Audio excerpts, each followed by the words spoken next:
Malam ini Indria dan Yongki diundang oleh Miftah menghadiri suatu acara peluncuran produk terbarunya dan mengadakan acara konser dangdut yang begitu besar sebagai hiburan.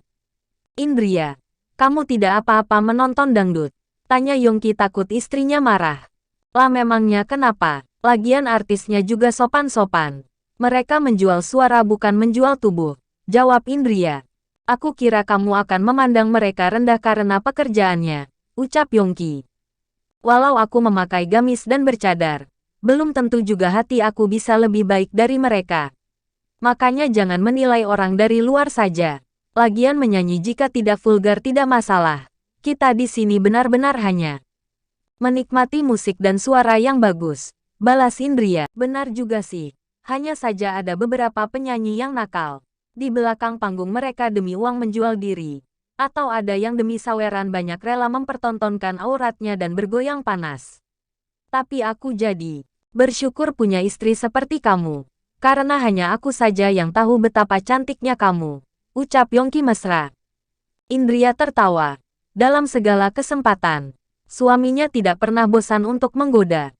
Iya, hanya karena kesalahan beberapa orang seringkali mencemarkan nama baik semua orang yang satu profesi.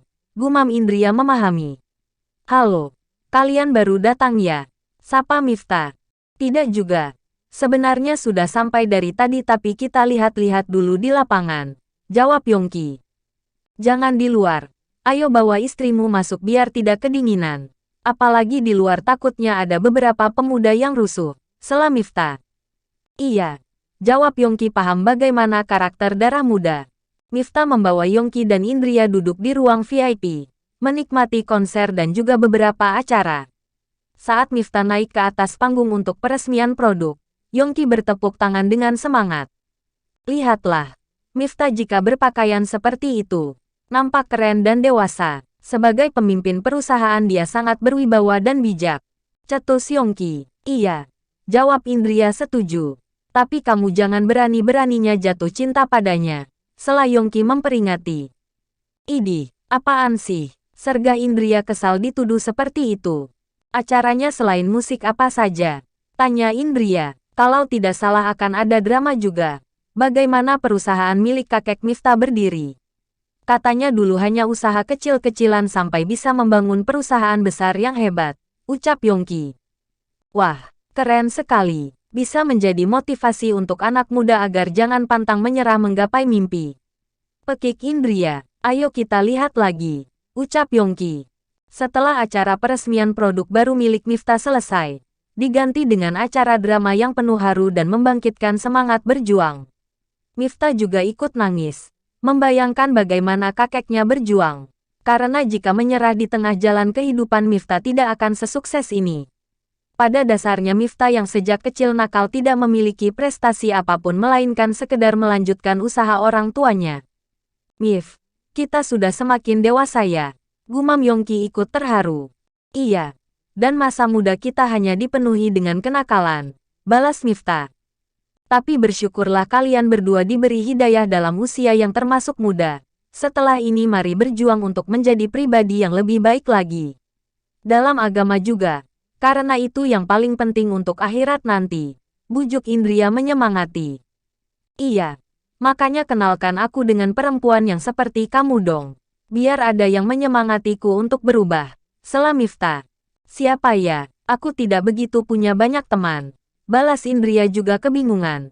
Pada puncak acara, diisi dengan acara musik dangdut lagi. Mata Miftah langsung melotot. Wah, yang baru saja bilang minta dikenalkan perempuan bercadar langsung terseok begitu melihat kecantikan perempuan cantik. Sindir Yongki. Indria tertawa. Mulut lelaki memang terkadang lain di hati. Aku hanya penasaran saja. Apakah itu adalah gadis berseragam SMA yang aku tabrak tadi di mall? Pekik Miftah heboh. Serius, balas Yongki jadi penasaran. Ah iya, memakai pakaian dewasa dan make up dewasa mana ada yang tahu kalau dia masih SMA? Sela Indria. Mif, kamu naksir dia kah? Tanya Yongki menggoda. Cantik sih cantik. Tapi bukan perempuan seperti itu yang aku cari. Kamu pasti tahulah. Berapa banyak perempuan yang aku kencani dan mereka tidak memberi efek baik padaku hanya mengincar uangku saja. balas Miftah. Wah, tekad kamu sudah bulat, gumam Yongki takjub. Setelah acara selesai, Yongki dan Indria berpamitan untuk pulang. Wah, ramai sekali motor dan mobilnya sampai memenuhi jalan. Sepertinya kita menunggu agak sepi dulu daripada antri, gumam Indria. Iya, jawab Yongki yang juga malas kalau sampai macet di tengah jalan. 10 menit kemudian jalanan mulai sepi. Yongki baru menjalankan mobilnya. Mas, bukankah itu mobil Miftah? Tanya Indria. Wah iya. Dan barusan yang naik ke mobilnya itu si penyanyi yang masih SMA itu kan? Pekik Yongki setengah tertawa. Iya. Jawab Indria juga tertawa. Gayanya, lihat cewek cantik juga doyan. Gitu saja sok-sokan nyari perempuan yang muslimah. Sindir Yongki. Jangan salah paham dulu. Siapa tahu hanya mengantar pulang saja, bujuk Indria. Entahlah, balas Yongki fokus menyetir. Sebenarnya tumpangan Miftah bukan hanya Safira saja, melainkan juga ibunya Safira yang bernama Arum. Yongki hanya tidak tega sudah selarut malam mereka berdua belum menemukan taksi. Dan dia tahu jika besok Safira sudah harus sekolah. Tidak bawa kendaraan sendiri ya Bu? Tanya Miftah penasaran. Ah, kamu kan tahu sendiri bagaimana rumah kontrak kami nak. Jadi dari mana bisa membeli kendaraan? Sela Arum ramah. Bukannya Safira artis dangdut, pasti bayarannya mahal. Dan acara tadi bukan acara biasa. Sela Miftah heran. Ini malam pertama Safira bernyanyi. Kebetulan ada salah satu artis yang tidak datang sehingga menyuruh Safira sebagai pengganti. Balas Arum. Miftah melirik ke spion di atas kepalanya. Dia bisa melihat sosok Safira yang sebenarnya pemalu dan tampak tidak nyaman dengan baju yang dipakainya saat ini. Dalam hati Miftah merasa kasihan. Seharusnya fokus sekolah malah bekerja sampai malam. Safira, kamu kelas berapa? Tanya Miftah. 3 SMA. Jawab Safira singkat. Wah, beberapa bulan lagi kamu ujian. Bukannya belajar malah bekerja. Timpal Miftah. Tidak semua orang terlahir seberuntung Anda. Tanpa merasa kesusahan sudah mendapat kehidupan yang baik dan berlebih. Balas Safira. Walau ucapan Safira lembut, tetapi cukup membuat Miftah tersentak kaget. Salah dia juga kenapa tadi berbicara seperti itu. Karena memang nasib manusia berbeda-beda. Miftah mengantarkan 2 penumpangnya ke rumah kontrakan tadi. Terima kasih, nak. Maaf jadi merepotkan. Ucap Arum. Sama-sama ibu.